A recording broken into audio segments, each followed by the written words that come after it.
Antes de comenzar, la pastora y yo nos reunimos toda la semana, los jueves, para estudiar la Biblia, y esta es mi octava prédica. Ella la verdad que nunca me ha sugerido o me ha dicho habla de esto o habla de lo otro. Jamás. Y yo la verdad que tampoco le he dicho de qué es lo que voy a hablar, porque en muchos casos yo no sé de lo que voy a hablar. Es más, esto, que es la prédica de hoy, Espi, que está aquí, que trabaja conmigo en la oficina, es la que siempre me hace el favor de mecanografiar. Y yo típicamente lo que hago es cojo un sábado del mes, me meto en mi oficina y empiezo como a las 2 de la tarde y a las 6 ha salido de mí lo que usted oye. El tópico de hoy es difícil. Es un tema no acogedor. Es un tema que cae un poco pesado. Pero quiero que sepan que no se pongan bravos conmigo, yo soy el vocero solamente. Solamente estoy compartiendo algo con ustedes que una vocecita me dijo que debería tocar este tema. Y no es casualidad, pero este fin de semana en este país se conmemora el lunes personas que han dado el máximo, que dieron su vida para que tú y yo podamos disfrutar de todas las bendiciones que hay en este país. Desde la guerra civil hasta ayer en Irak y Afganistán. Hombres y mujeres que dieron de su vida. El tema de hoy es: hay que dar para recibir. No hay cosecha si no hay siembra. Puedes pensar en ganarte la lotería, but there's no free lunch. Y es un tema difícil. ¿Cuántos de ustedes aquí estuvieron la vez pasada y oyeron la prédica del perdón? Lo difícil que es perdonar.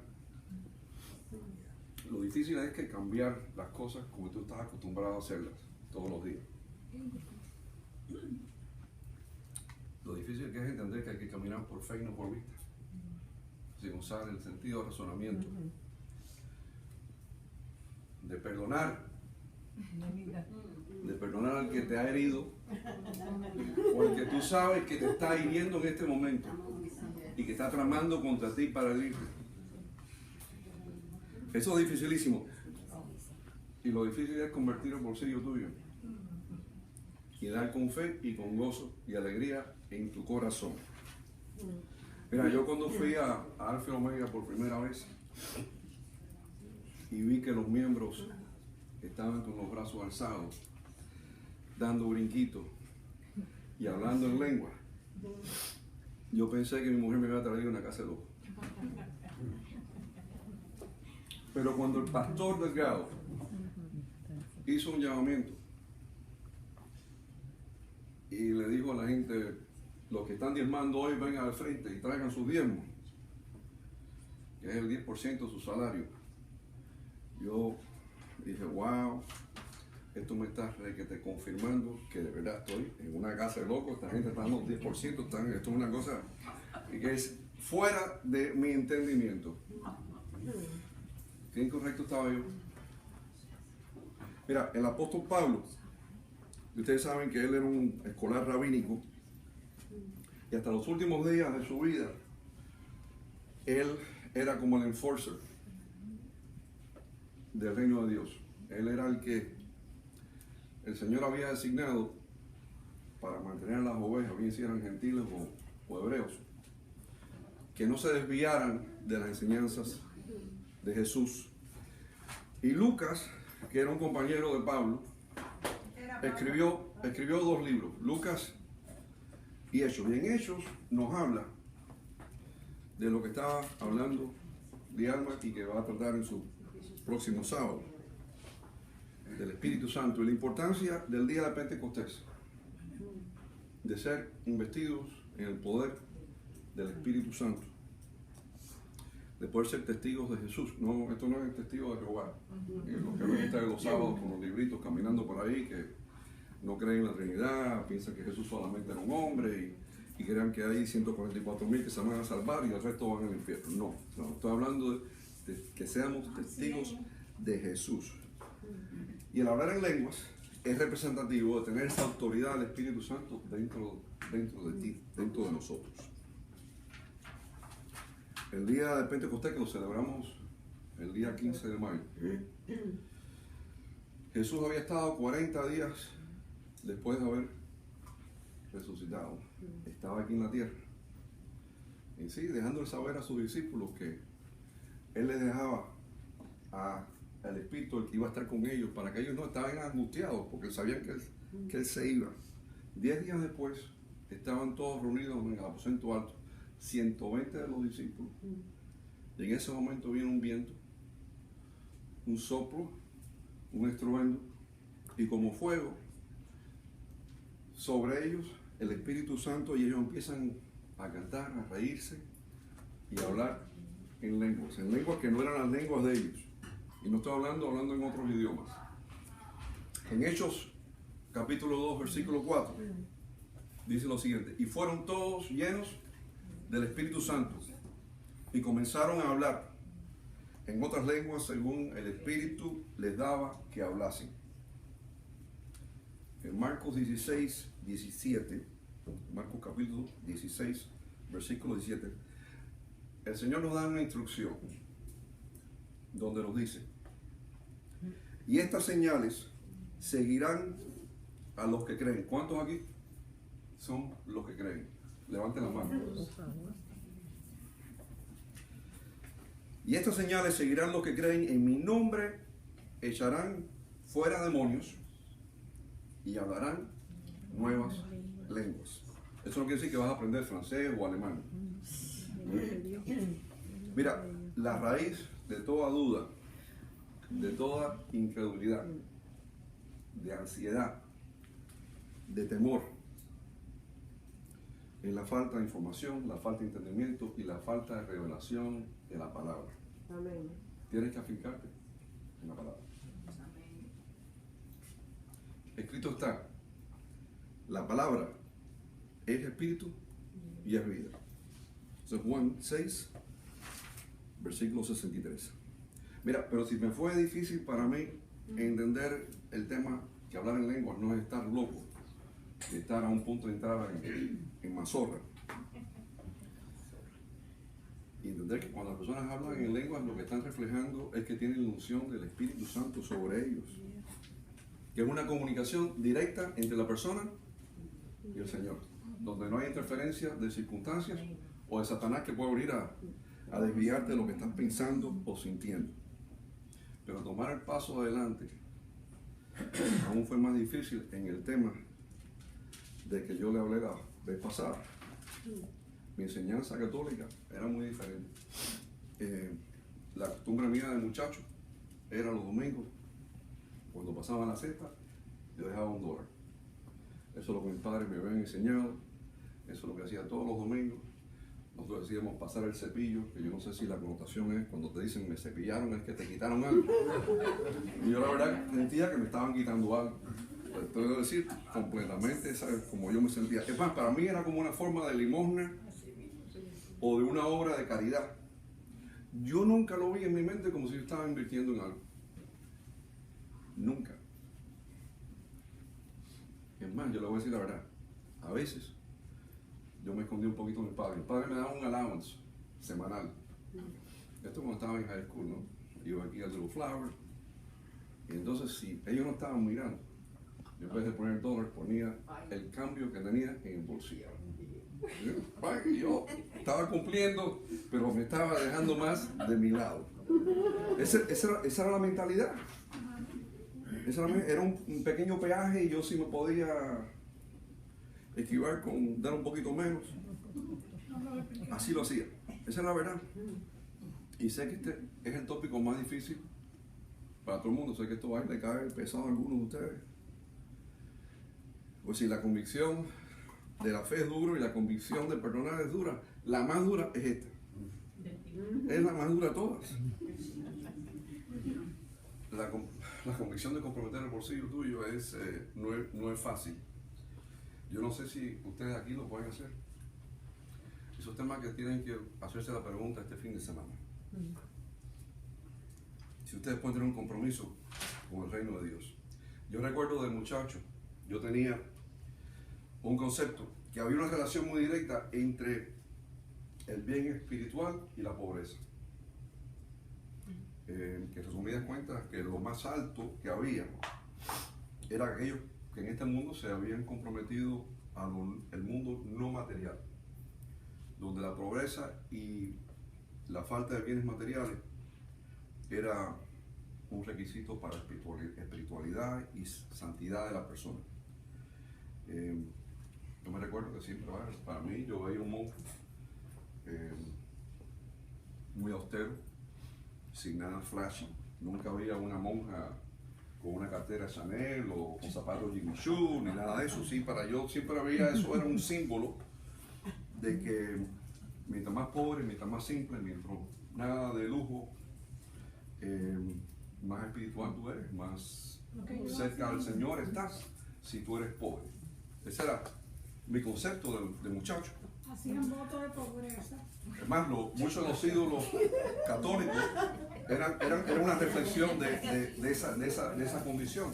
Si vemos San Francis de Asís, Santa Teresa Margaret, y en la cultura nuestra cubana, que hay, para los que no son cubanos, esto no aplica mucho, pero yo no me olvido de las imágenes de San Lázaro, con su perrito callejero, en muletas. Digo esto porque la imagen de San Lázaro, sucio, con ropa ripiada y con el perrito, pues no es exactamente un fashion statement como lo que ves cuando pones la televisión del TVN y ves a Crystal Dollar o ves a Billy Graham, personas trajeadas, vestidas bien. Entonces, la persona que viene de esas tradiciones, ve un shock y a veces piensa y empieza a dudar y le entran dudas. San Francis de Asís regaló todas sus posesiones porque su mente, siendo pobre, se veía como un Cristo. Y si tú empiezas a estudiar la cristianidad y la parte histórica, ves en los momentos en que hubieron diferentes sectos y personas que empezaron a enfocar y a pensar en esa manera, donde, igual que Santa Teresa, donde eran representativos de abstinencia y un compromiso con pobreza. De manera que yo de muchacho, yo estaba medio confundido. Yo pensaba que, tú sabes, que si tú tenías dinero y eras flashy, pues no podías estar cerca de Dios. Tenías que estar pobre, tenías que vestirte muy humildemente, tenías que tener un compromiso con la pobreza. Pero nada de eso es bíblico. Nada de eso es bíblico. Y no voy a estar más lejos de la verdad. No hay ningún lugar en la Biblia donde el Señor quiere que tú seas pobre, que tú no tengas bien, que tú no te progreses, que tú no estés bien. No hay nada que indica todo lo contrario. Todos los milagros de Él eran para hacer un bien a la persona que tenía o le faltaba algo. De manera que eso de la pobreza es una decisión completamente personal, de la cual yo no creo que hay ni fundamento en ningún lado. Y me recuerdo, por ejemplo, a mi tía Carmen, que ella se castigaba no con pobreza, pero se castigaba con luto. Porque en esos tiempos de antes, por cada pariente que se moría, eran X números de años de luto. Yo nunca vi a mi tía Carmen vestida en un color que no fuera negro. Hay personas que se castigan con tatuajes. Otras personas que deciden el celibato. ¿Cuántos de ustedes aquí han invertido en la bolsa? Yo no. 1, 2, 3. Y aquellos de ustedes que han invertido en la bolsa entienden cómo trabaja y cómo opera, cómo funciona. Entienden los riesgos de invertir en una compañía dirigida por terceros que ustedes no conocen quiénes son los que están al mando o los que están en la junta de directores, pero invierten de todas maneras.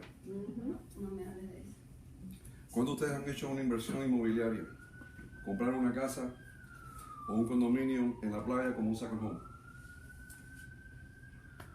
O se intentan comprar una casa o un condominio para vivir y al firmar el contrato de compra y venta para cerrar el negocio, para sellar la transacción. tienes que hacer dos cosas. Primero, tienes que afirmar con tu firma que tú estás de acuerdo, una declaración de acuerdo. Y segundo, tienes que pagar un monto inicial. Algunas personas le llaman un depósito, un anticipo. Típicamente es el 10% de la transacción, típicamente. Títulos serios. Y es representativo de tu compromiso con ese pago que está sellando la transacción. Es más, en la mayor parte de las sociedades que yo conozco, si ese contrato no hay ese pago inicial, no es válido. No ha habido un cambio. Daisy sabe que una de mis canciones favoritas la cantamos esta mañana, Dios del Pacto, donde dice: Dios del Pacto, que guardas tus promesas, que cumples tu palabra, que guías mi destino por gracia estoy aquí. Ese pacto entre el Señor y cada uno de nosotros que lo hemos recibido como nuestro Señor y Salvador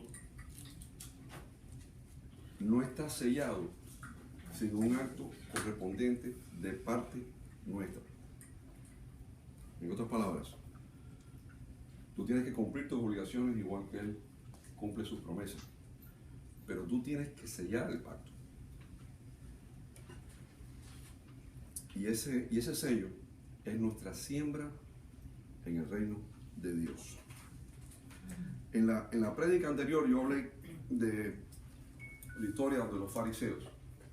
Yo dije que eran unos tricky devils, los fariseos. Tratan de engañar a Jesús varias veces, pero en este caso, que lo encontramos en Mateo capítulo 12, versículo 13 al 17, los fariseos lo confrontan a Jesús en público y le dicen: Jesús, ¿es justo pagar el impuesto imperial a Roma? Entonces Jesús se vira a ellos y le dice: tráiganme el denarios, que es la moneda romana. Y le dice a los fariseos: díganme quién está en la cara. Los fariseos, obviamente ahí Jesús le había dado la vuelta al templo. Los fariseos le dicen: la cara de César.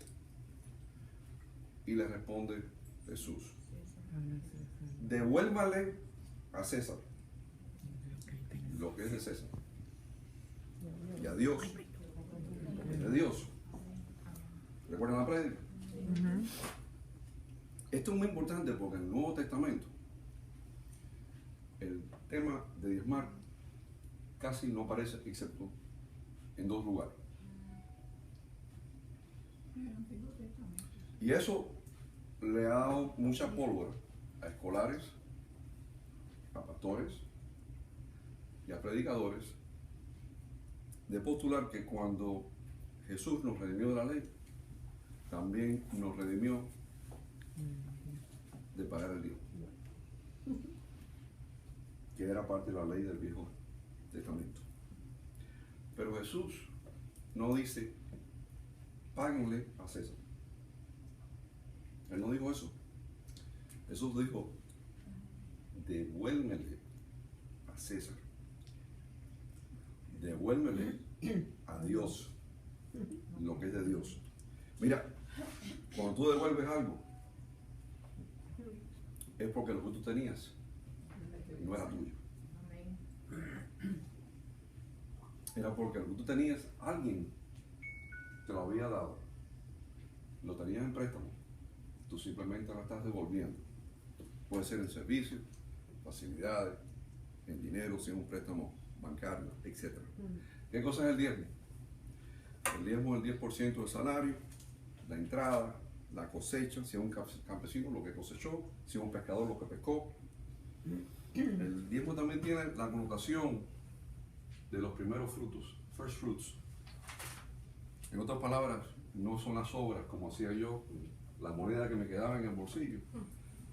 Lo que a veces cuando tú tienes cambio, te vas a tomar un café y no quieres andar con todo ese cambio que te queda y lo pones en la cajita como obra de caridad para quitarte el cambio y no llevarlo contigo. El concepto del diezmo comienza en el principio, en Génesis capítulo 14, versículo 20, donde a Abraham le habían dicho, le habían avisado que el rey Elam se había secuestrado a Lot, al hijo de su hermano, y con 317 318 hombres, Abraham derrota la armada de Elam y salva a Lot. Y en Génesis 14:20 dice: bendito sea el Dios Altísimo que entregó en tus manos a tus enemigos. Entonces Abraham le dio el diezmo de todo lo que tenía. Se lo dio al sacerdote Melquisedec, que también era el rey de Salem. El separar la primera cosecha, ese 10%, lo que dijo Abraham cuando él dio su diezmo, de todo lo que tenía, al sacerdote, y lo que decimos tú y yo cuando estamos dando una ofrenda, lo que estamos diciendo es lo siguiente: yo doy esto no porque tengo que darlo, lo doy con gozo, pues es un pacto de fe y de honor, porque yo sé que mis provisiones, porque yo sé que mi sanidad, porque yo sé que mis cosechas y porque yo sé que mis victorias vienen de ti. Mira, yo no estoy aquí hoy para decirte lo que tú tienes que hacer. Y es tu decisión si tú cuando ofrendas o das en tu iglesia es un 10%, es menos o es un más. A ti nadie te puede decir cuánto es lo que tienes que dar. Tú decides con tu Señor.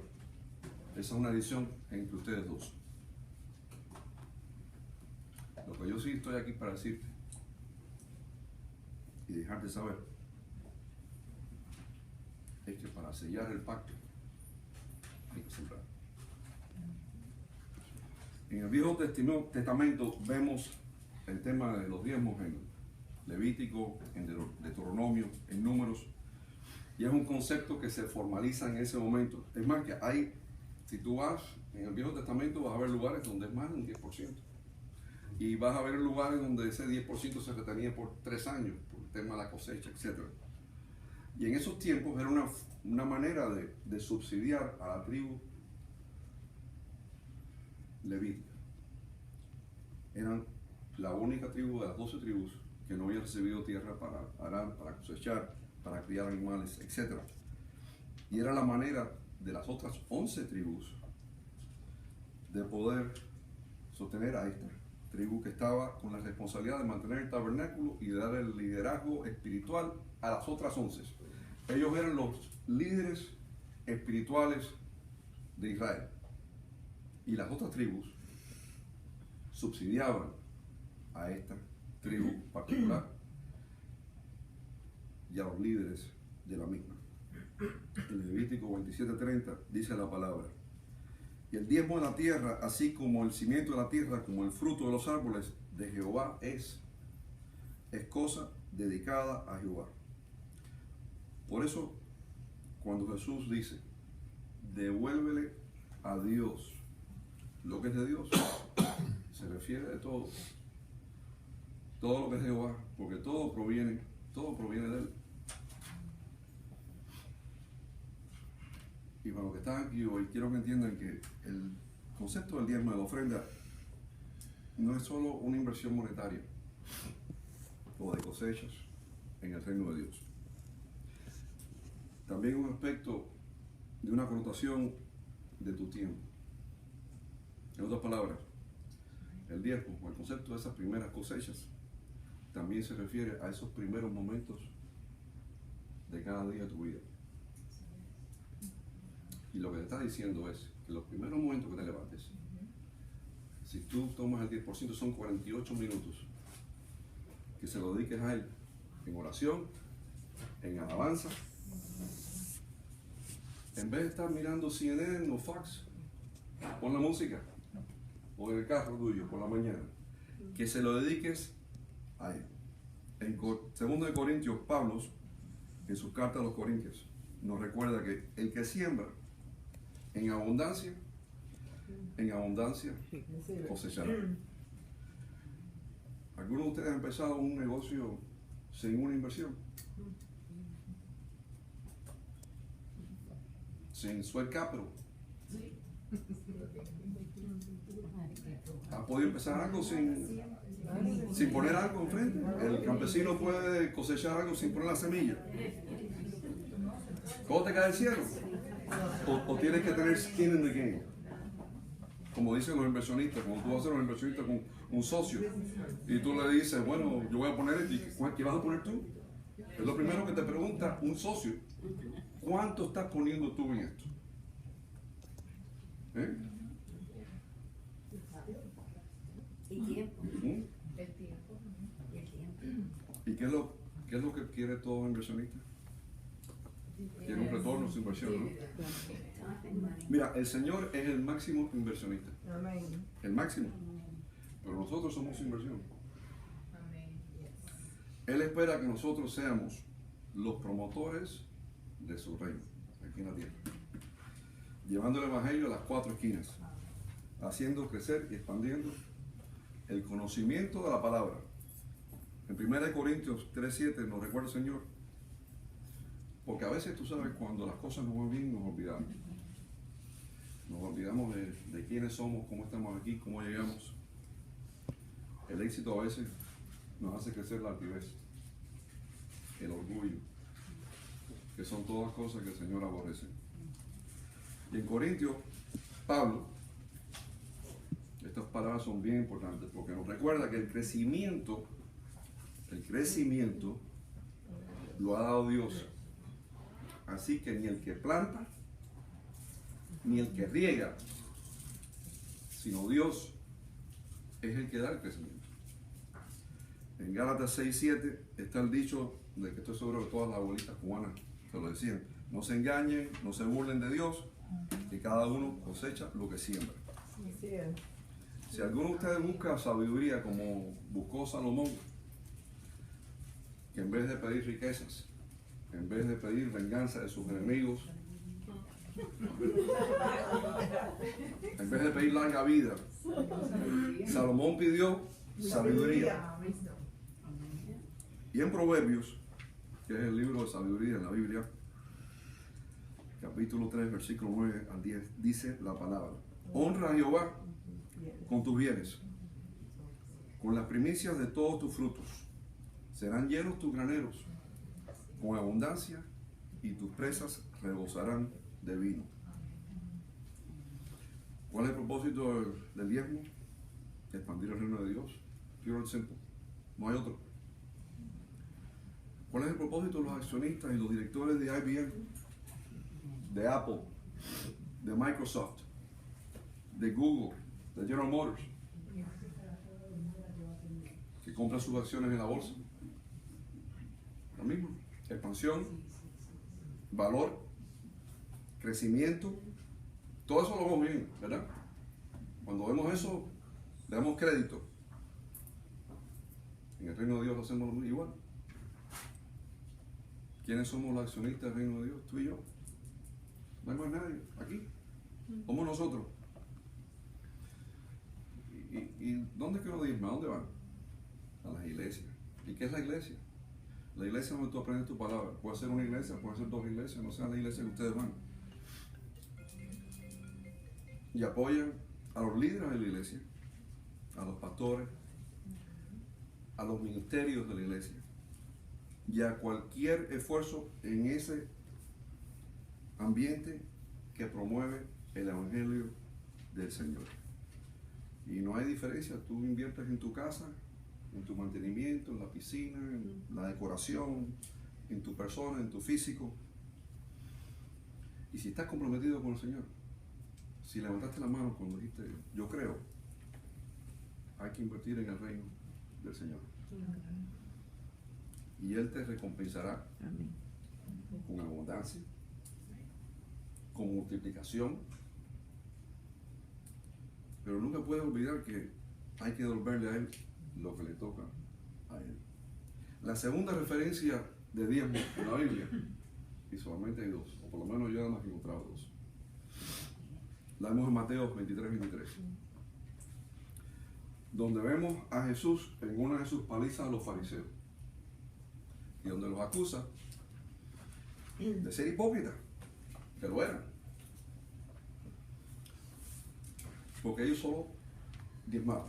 En otras palabras, está el pacto, donde están las promesas, la palabra de Dios, todo lo que hace por nosotros. Entonces está la parte de lo que tenemos que hacer nosotros. Y Jesús les recuerda: ustedes se han olvidado de la justicia, se han olvidado de la fe, se han olvidado de la misericordia, que es toda la responsabilidad nuestra. Ellos solamente diezmaban, y el resto pensaban que con el dinero era todo. Y Jesús le dice: es necesario el diezmar, pero sin dejar de ser justo, misericordioso y sin abandonar la fe. Dios ama al dador alegre, y así dice la palabra en Corintios, 2 de Corintios 7. Da con gozo en tu corazón, nunca con tristeza, y nunca porque sea por necesidad o por obligación. Cuando tú inviertes en Apple, en Microsoft, en GM, no lo haces solo porque tú quieres que la compañía crezca y alcance sus metas en el año fiscal. Lo haces porque tienes esperanza de que va a haber dividendos para ti, de que vas a tener multiplicación en tus activos, que tendrás rentabilidad y un retorno, ¿correcto? Lo mismo con el reino de Dios, no es diferente. El que hace todo crecer, el omnipotente, el todopoderoso, el chairman of the board, la promesa que todas las promesas sean tuyas, que tus canastas se desborden con abundancia, una abundancia exagerada, que va a ser el tema de mi próxima y última prédica del verano. Y si lo puedes creer y siembras en el reino, toda esa abundancia va a ser tuya. Mira, tu presupuesto anual tiene que tener, en mi opinión, un line item que diga RDD. Igual que puedes tener para tu carro, la hipoteca, lo que te vas a gastar en las vacaciones, un viajecito, etc. RDD es el reino de Dios. Y es tan importante como el carro nuevo o ir a Disney World. Nuestro Señor. Te iba a decir, porque RD es el signo de peso. Bueno, eso en la República Iba a decir RD, no, US. en la República Dominicana. Nuestro Señor dijo, Él dio a su único hijo, el que por nosotros murió. ¿Qué das tú? Este fin de semana, piensa, ¿qué das tú? ¿Dónde está tu nivel de inversión? ¿Eres un minority stockholder? ¿O eres un majority stockholder? Solamente lo sabes tú, a tu nivel, proporcionalmente, por supuesto. Si tú lo has pensado, pero todavía no estás ahí, ese concepto de dar a ese nivel es una cosa que es shocking, como era para mí de venir de dar el pesito todos los domingos. Es decir, cuando yo vi eso al 10%, digo, wow, ¿qué es esto? La verdad que mis ofrendas en Little Flowers San Agustín era una limosna, sinceramente. Yo no puedo decir que era otra cosa, era cambio. Si tú todavía no estás decidido, yo quiero cerrar la prédica con unos versos del Viejo Testamento, del último libro del Viejo Testamento, Malaquías 3:10. Dice: traed todos los diezmos al alcohol del almacén, y allá alimento en mi casa. Y esta es la parte más importante. Probadme ahora en esto, dice Jehová, Jehová de los ejércitos, si no os abriré las ventanas de los cielos y derramaré sobre vosotros bendición hasta que sobreabunde. Amén. No a que te llene tus necesidades, no, sobreabunde. Otra palabra, que te va a dar cosas que ni tú esperabas que te iban a dar. El Señor dice, si tú tienes duda, Dúdame, no estoy seguro, no, I'm not sure. Pruébame. Te está retando. Dice, y yo, el Dios que saqué a José del hueco, yo, el Dios que abrí el mar rojo, Amén.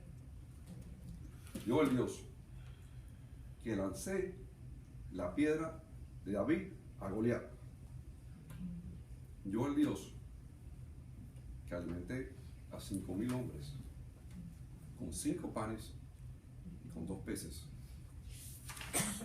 Pruébame. ¿Cómo te dice? Pienso, dice, pruébame. Y yo abriré las ventanas de los cielos, derramaré sobre vosotros bendiciones hasta que sobreabunden. Promesa de multiplicación a ti y a tus queridos. En otras palabras, esto no solamente que es lo que va a hacer for me now, Tu descendencia. Tu generación. mi nieta y sus hijos. Así es. Igual que hoy estamos disfrutando en este país de libertad por la gente que murieron por nosotros hace cientos de años. Ellos sembraron en nuestra vida. Cuando Steve Jobs se paraba en el stage y prometía a los accionistas de Apple, olía ya coca, a los accionistas de Chrysler, uno con un nuevo modelo, otro con un nuevo teléfono, y prometían un futuro brillante. Los que aquí levantaron la mano y compraban en la bolsa, llamaban a su broker Merrill Lynch o Prudential Bank y decían buy. Sin duda, ¿verdad?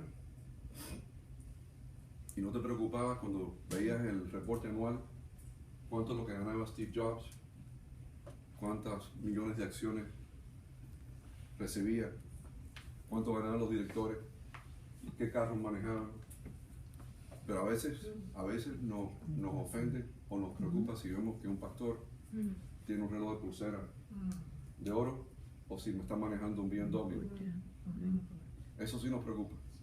Eso nos alarma. Porque tiene un avión. Eso pensamos que el dinero está yendo a enriquecer a una persona en la iglesia, a una persona que está liderando en el ámbito espiritual, pero eso no nos molesta si está en el ámbito corporativo. Lo vemos normal, lo vemos que es justo y que es merecido.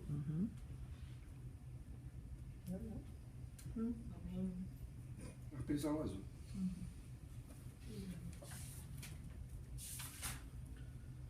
Mira, cuando el Señor dice pruébame, que con sobreabundancia te bendeciré, ese es el Señor.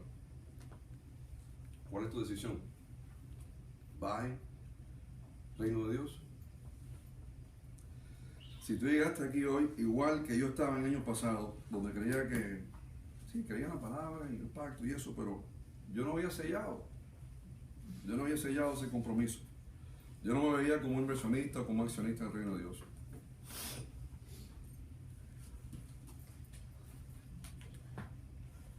Si tú estabas igual que yo, como estaba yo quiero decir una oración. Y si quieres decirla, párate donde tú estés y dila conmigo. Voy despacito y léela. Repite lo que yo voy a decir. Donde estés ahora. Padre Celestial, aquí estoy ante tu presencia. Declaro con gozo y sabiduría en mi corazón. Reconozco las promesas que tú tienes para mí. Que tú, Señor, eres el dueño de todo el oro y de la plata. Reconozco, Señor,